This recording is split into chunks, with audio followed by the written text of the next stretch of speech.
আমাদের পছন্দের খাওয়া হয়েছে। তো দীপাপু আর হেপিয়াপুর কাছ থেকে এখন জানতে চাইবো কোন চিন্তাধারা থেকে আজকে তোমাদের এই আয়োজনটি। কোনো চিন্তাধারা না, আমরা সবাই একসাথে হবো, দেশের মতো করে এখানে একটু করবো, এই আর কি, সবাই একসাথে হবো। হেপিয়াপু কিছু বলো। আমরা সবাই এখানে একসাথে ঘুরেছি, বসন্তের হাওয়া যেন সবার হাওয়ায় হাওয়ায় লেগে যায় এজন্য। আর অনেকদিন যাবত অনেকের সাথে দেখা হচ্ছে না, তাই একটু ছোট্ট আয়োজন। বসন্তের খাওয়া দাওয়া শুরু হয়ে গেছে।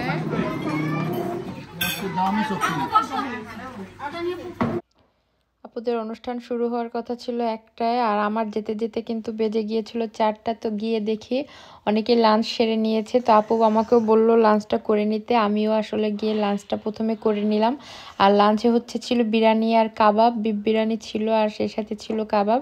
তো আমরা সবাই একসাথে খাওয়া দাওয়া করে নিলাম। এই যে হ্যাপি আপু, নিপু আপু এবং হ্যাপি আপু দুজনেই কিন্তু খুবই আনন্দবাজ মানুষ, তারা সবসময় আনন্দ করতে পছন্দ করে সবাইকে নিয়ে। এই কারণে কিন্তু অনুষ্ঠানগুলো অ্যারেঞ্জ করা। আসলে আমরা যারা প্রবাসে থাকি আমরা মোটামুটি একটা কি বলবো একাকিত্বের লাইফই কাটাই। তো যখন সবাই একসাথে হই অনেক বেশি ভালো লাগে।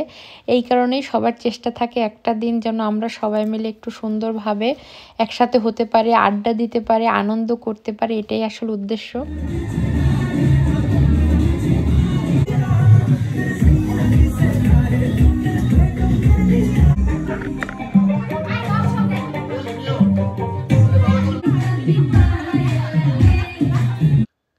লাঞ্চ করার পর অনেক নাচ গান হলো। এখন বিকালের দিকে সবাই একটু হাংরি হয়ে গিয়েছে, তো পিঠাগুলো টেবিলে দিয়ে দেওয়া হয়েছে। এখানে কিন্তু অনেক ধরনের পিঠা ছিল, আর এই পিঠাগুলো কিন্তু আমরা সবাই মিলে নিয়ে গিয়েছি।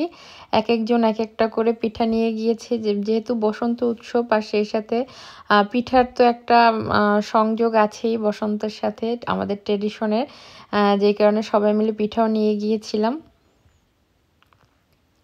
আর এই যে আমরা মেয়েরা সবাই একসাথে হব আর সুন্দর সুন্দর ছবি তুলবো না, সেটা তো আর হয় না। এই যে দেখতে পাচ্ছেন সবাই মিলে এখন ছবি তুলে নিচ্ছি।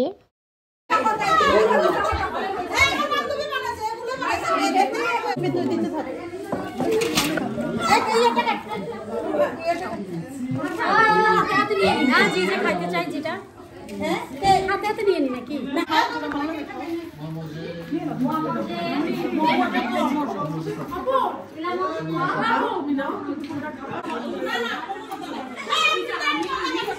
বাচ্চারা হচ্ছে এখন পিঠা নিতেছে।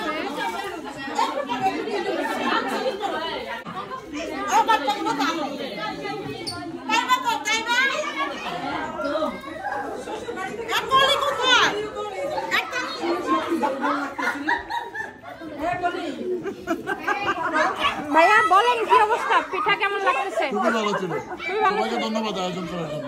কেমন লাগতেছে? এই তো পিঠা উৎসবে খুবই ভালো লাগছে, আর তানিয়া অসম্ভব সুন্দর একটা ব্লগ করে, তানিয়ার জন্য শুভকামনা। Thank you. অবস্থা বলেন কেমন লাগতেছে এই ভালো বসন্ত উৎসবে এসে? বলেন। দারুণ, আর কিছু বলতে পারবো না। খাই এখন নাকি? আল্লাহ কি যে ভালো লাগছে বলার মতো না। এরকম দিন যদি আবার আসে, সুযোগ যদি আবার আসে, আবার আসবো। আজকে বাঙালির ঐতিহ্য ফাল্গুনে আমরা সবাই একসাথে হয়েছি। আমরা শুধু প্যারিসে থাকি, কিন্তু আমরা কিন্তু আমাদের ঐতিহ্য ভুলি না। সেই ঐতিহ্যকে মাথায় রেখে আমরা সবাই সময় করে আজকে সবাই একত্রিত হয়েছি। দেখতেই পাচ্ছেন পিঠা এবং বাহারি রঙের পোশাক পরে সবাই আছে, তো সবাইকে অদ্ভুত সুন্দর লাগছে। সবাই একসাথে অনেক আনন্দ করলাম, এবং আগামীতে যদি এরকম সুযোগ আসে আমরা আবার সবাই আনন্দ করে আনন্দ করব। এখন হচ্ছে মুড়ি মাখা হচ্ছে। ঝালমুড়ি গরম গরম ঝালমুড়ি, মুড়ি মাখা খাইতেছি।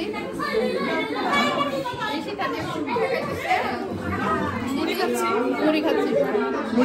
আর এই যে নোয়াখালীর আরেক ব্লগার লিটল গোল্ডেন তানিয়া আপু, উনি বিলং যে উনি